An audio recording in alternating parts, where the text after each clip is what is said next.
I don't know what I'm doing in this video or the whole topic for today's video, but got some things in the mail. I got this. I'm gonna revise the exhaust. I just picked this up from Facebook, and then this was what was in the box. I threw this resonator on temporarily because, as you guys remember in the last video, it sounds like absolute shit. Like that car that just went by. It sounds like a fucking fart. Anyways, so I bought this resonator. Hopefully it'll help a little bit. I have since then revised the tip. Show you guys. Or not the tip, but I revised the axle back portion right here. So instead of that like elbow and then the straight and then the other elbow that went into the megaphone, I cut all that off and I put the megaphone in the first elbow. So I'm going to use this part as a straight, and then I'm going to have that elbow that I just bought over there. It's going to go in there, and then the resonator will be like right here. So basically like how it was before. If you guys remember, I did say that the megaphone, I don't know if I did say that, but the megaphone is actually a 3-inch like outlet. And this is a 3-inch pipe and a 3-inch resonator. I got this for 25 bucks, and I'm pretty sure it came in this box the guy gave me. So I'm pretty sure it's the Evil Energy. All right, so here's what I got. It's all mocked up. Tacked it up to keep it in place.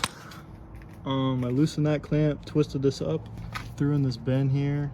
It's not in all the way because the further in I put this, the closer the tip comes this way. So I actually did have to, so it's in crooked, and then this is butted up against each other, but I have the exhaust pushed that way because I don't have enough length here, and the chop saw, the blade on it is too small now. I have to get a new blade, so it won't cut the 3-inch. So to make it do, I'm just going to tack it up here, and I don't even have to tack this up. I can just tack just this up, and then I'll need to put a hanger so that way it stays right here, and then I'll go ahead and weld everything together.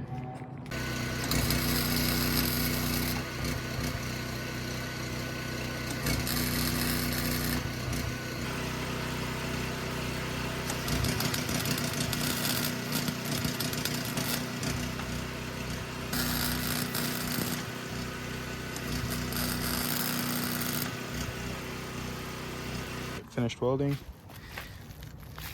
right here. Started to get the hang of it a little bit. There's some boogers, but it's not too bad. Let me see if I can find it. Actually, I think that's what it was right here. Yep, yeah, right here I started to get the hang of it. This was like roundabout when I was done welding. I had been going by the seam, kind of like pushing it back, the puddle. But this one, I went back and forth between the two materials. It laid down pretty nice, so slowly but surely, these are the first sets of welds. Not that bad. This is a crush pipe, so I had to weld the slits so it wouldn't leak from there. So, not too bad, not too bad. That was pretty good right there. Not too bad. And the hanger's always a pain in the ass. I always just, I don't know how you guys weld hangers, but yeah, it's always fucking fucked up. Fucking boogers everywhere. It'll hold. Here's how it looks. It's not that bad. It is over to the right a little bit, and that's just because, like I said, I don't have enough length there between the bend. But I'm actually not, I'm not too concerned. I mean, this is, like I said in the previous video, this is a temporary exhaust. So it doesn't look that bad. It's angled up, and over here, JDM hangers in there good. One thing I like to do when I'm welding on the hangers is I'll pull the hanger down and put it next to the pipe and then weld it.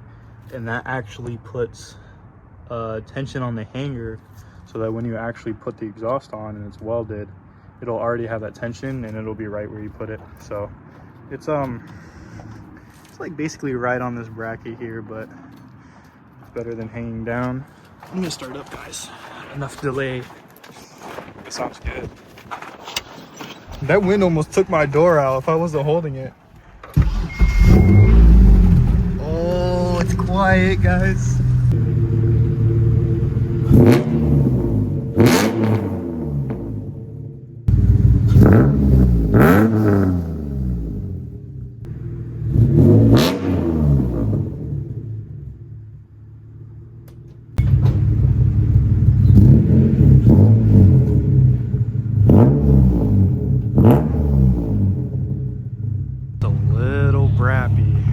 mean, don't get me wrong, it's way better than before, but it's a little brappy for my taste. I think it'll be fine. Listen, it looks kind of dinky. I don't know, I think single exits on this car look so weird because this car's so like wide and narrow. Or how do you say that? Wide and short. It just looks weird with the single exit. Unless it's a fart cannon like the one I got up there, but it doesn't fit this car.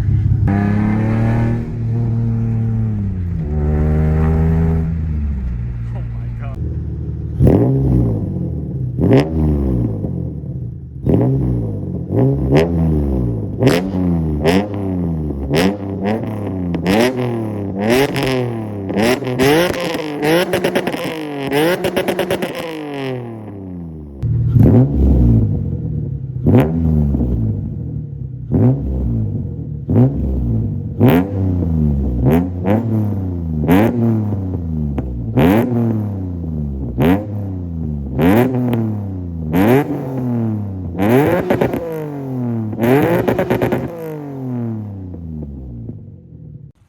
Alright, so I'm going to be installing these arms here. I bought these arms on eBay. They are toe and camber arms. So I'm going to throw those on the car. And then I get to put these wheels back on, get in alignment. And this car, I had in the previous video, like teased it a little bit in the background. But I bought this car for $1,000. And I really bought it for the hood. So I pretty much paid for just the hood and got the whole car. It's got an engine in it, transmission, everything. It's got a full interior, a bunch of parts, a bunch of stealth parts. I started taking off some of this. Had like a lot of stick-on stuff on it, so I started taking it off. I got to take the hood off. I took the headlights off, the Robo Mod headlights. Posted those for sale. I'm gonna take the wing off, post it for sale. But yeah, it was pretty much just sell whatever's good on this, put it back together stock, and then sell the car, get it running, sell the car. All right, I tried to show you guys, but I can't really get the camera in there. So the main bolt for the arm, the eccentric bolt that spins the arm, that's how you do your alignment. I loosened that up and I tried to hammer it out and get everything out, or tried to get the bolt out. What ended up happening was the bolt was so seized to the arm that like it broke the subframe mount. So what I'm going to be doing is I'm going to back this car up. I'm going to pull the subframe off of this car. Then I'm going to pull the arms off with the subframe off. Place the arms, take the subframe off of the white car, and then I'll put that subframe on this car. It's still on there. I mean, the bolt is crooked, but it's still on there. And I've been driving it and it's fine, but it just makes a squeaking noise. And it sounds horrendous. It sounds like an old truck. Guys, what are the odds? It already has arms on it. And then the front arm there. What? This was a steal. The arms are already done. I'm not even gonna put the new arms on. I'm just gonna sell them then. What the? Alright, I didn't record any of it, but so you guys can tell, I dropped the subframe. Not gonna lie, it was kind of a pain in the ass. The bolts that go in through here were really on there. I had to go to the store and buy a 22 socket because I didn't have one. And I used the impact on that. And on the subframe bolts. Everything looks in good shape, like the bushings and stuff. But this one got tore up. So hopefully the one in this car is in better shape because I'm gonna put that bushing for that one. But all the other ones are good. And then it's a complete mess under here, but you have to lower the exhaust. I just lowered the hangers. I tried to take the axle back portion off, but a very common problem is that they rust at that triangle flange there. So it was rusted there. I couldn't get the axle back separated, so I just dropped this. And I disconnected everything from the subframe, the arms and stuff. I don't know which arms I took. I took either the toe or the camber arms off of the knuckle, and then the arm off of here. But what I'm gonna do on this car, since it's stuck on there, is I'm gonna take both of the arms off at the knuckle and leave them on the subframe, because you can actually drop it with them hooked up. I did have to loosen the struts so that the whole subframe, I mean not the subframe, so the whole knuckle and the strut assembly could fall down. The trailing arms I left intact because I could not get the bolts loose. Everything else I left intact pretty much. Just dropped the muffler, disconnected those arms and the upper arm and the top of the strut, and literally it all just comes apart. Like pretty much it just like fell down, and I just pushed the wheels out on either side, and then the whole like upper arm here just came right out of the subframe, and then you can drop it out and wiggle it out. So yeah, the subframe is pulled. Last I left off, I pulled this out. I went ahead and put the arms on. One thing I will say is that in order to avoid like having to swap out the whole subframe, when you're underneath the car, for these bolts here, just cut here and here to get the arm out, and then hammer out the bolts, and then just buy new ones. These new ones were already on this car because this car had arms, so I can't say what exactly the bolt sizes are, but I know that this is a 22 millimeter, this is 22 millimeter.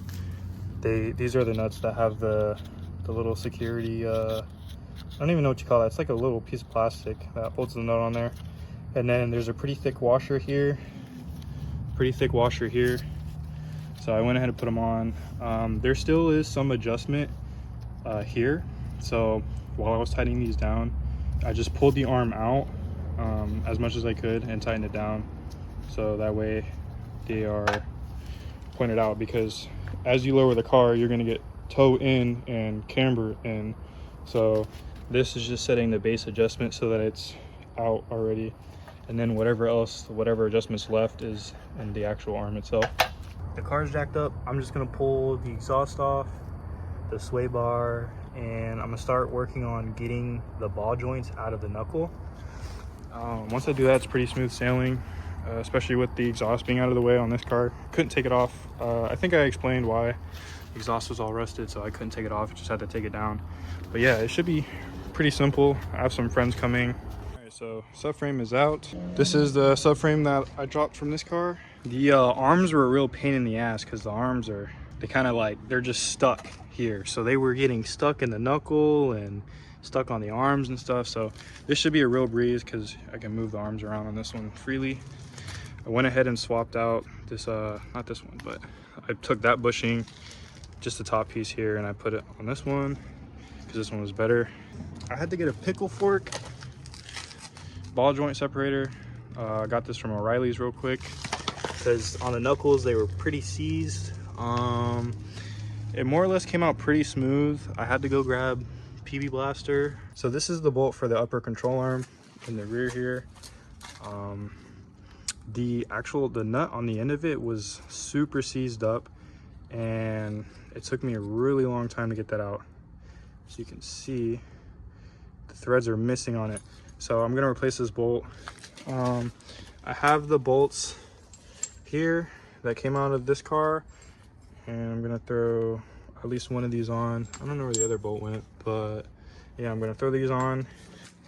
And other than that, that was the only real casualty. Everything else came out. I just had to spray it down, and yeah, I should be able to throw this in pretty quick, 30 minutes to an hour or so.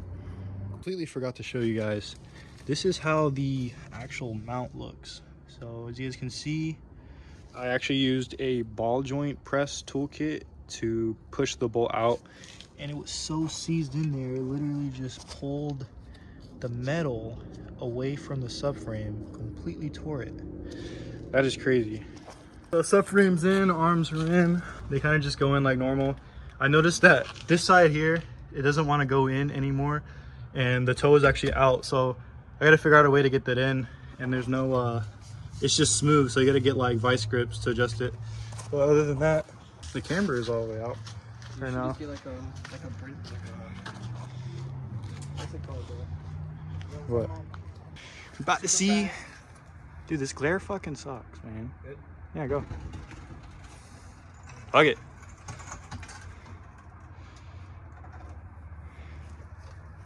Why did my car get higher? Positive toe. Is it all the way low? Why the fuck did my car get higher? I don't know what happened, but it's so bad.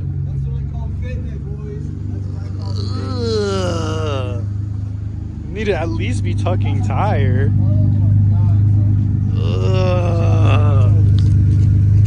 Why the fuck is it doing that? It's just horrible.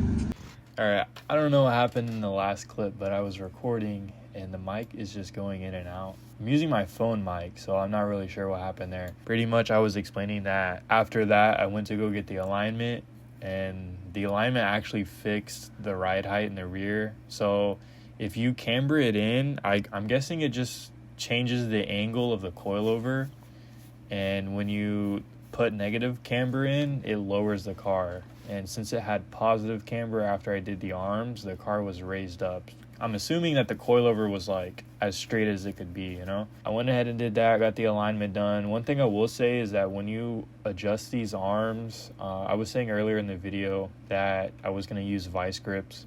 Vice grips only work for a little bit, and then after it'll get to a point where it's not really, it won't, like, it's too tight to adjust it, and it was just slipping off. So I had to go buy a plumber's wrench, or I'm pretty sure that's what it's called. Let me look it up. Pipe wrench. There we go. I had to buy a pipe wrench. I got a 14-inch pipe wrench, and even with that, I had to put like a steel pipe over the wrench to get more leverage on it, because the passenger side, which was, I'm going to show a picture now of the before alignment, the passenger side before was really messed up, and the driver's side, the camber was bad, but the toe wasn't as bad. The driver's side was a real pain. Like it took a lot of back and forth to get it dialed in, and that's another thing, is doing the alignment with these arms. Just because it's the toe arm or the camber arm doesn't mean it actually adjusts the toe or the camber. So one thing I noticed is that while adjusting the toe arm, you could only adjust it so much, and then it would get tight and it would pretty much lock up. So then you'd have to go to the camber arm, and the camber arm would it would like adjust the toe at first, and then it would get to the point where it would adjust the camber as well, but then it would lock up. So then you have to go back to the toe arm and then adjust the toe arm, and then it changes the camber again. So you kind of have to go back and forth the whole time, and it gets super tight, and you're just using the plumber's wrench, or not plumber's wrench, pipe wrench. There we go. You're using a pipe wrench, and it's like super time consuming. So the driver's side, I actually got it dialed in pretty quickly. It only took like 15 minutes to align that side, but then the passenger side, it literally took me an hour. And I would say, like, after like getting the car on the lift, because the car is low, and you have to jack it up, get it on the lift, get it on the alignment stands, and try to do everything. It was like a 2-hour process. After dialing in the alignment, I haven't had any issues. I'm gonna show the after specs. The rear, it says 2.6 and 2.7, but my machine isn't accurate at all. I got it at 2.5, and then it kind of just changed. I would say that 2.5 is pretty much what it is. The 2.5 is because my front is supposed to be 2.5, but my front is 2.8 and then 2.2. At one point they were at 2.5, so the rear is at let's say 2.5, and then the toe, I got it at 0.2, and then the total toe is 0.4, but 0.2 is directly in the middle. Like, that's perfect toe basically. At least that's what it says on my machine. And then the total toe being 0.4, pretty much in the middle. So the toe is perfect, and the camber is where I want it to be. Now, can you get 0 degrees of camber with these arms? I don't really think you can. I think you need adjustable upper arms. I think that once you try to pull the camber out, it'll ruin the toe, and then you'll try to fix the toe, and then it'll change the camber. So I think where it's at right now is pretty much how you're gonna end up getting it when you do the alignment. And another thing to think about is that when you get an alignment with these arms, you're gonna have to find somebody that'll take the time to do the alignment, because it's gonna take forever. Not only that, but you might have to pay extra because it's such a pain in the ass to do. How it drives, it doesn't drive any different really. I kind of want to say there's less squeaking in the rear, but at the same time, like, I don't know, I have noisy coilovers to begin with because they're super old, and I actually explain that later in the video when the mic actually does work. But yeah, I'm gonna go back to the video now. Here's like fitment, as close as I can get it. Over this side, so you guys can see it is very, very flush. I do want to go lower in the rear. I'm not really scraping anything now that I did the exhaust. The exhaust is nice and tucked up. Yeah, I just want to get it like an inch lower. The front as well. I would love to lower the front, but I want to do something about the lip. But yeah, I'm gonna need new coilovers if I want to go any lower, because I don't really want to spend the money on new springs. I'd rather just get new coilovers because these ones are blown. But yeah, the fitment's pretty spot on, way better than when I first got the wheels. The camber was like 3.8 or something. It was really bad. But yeah, it's pretty spot on.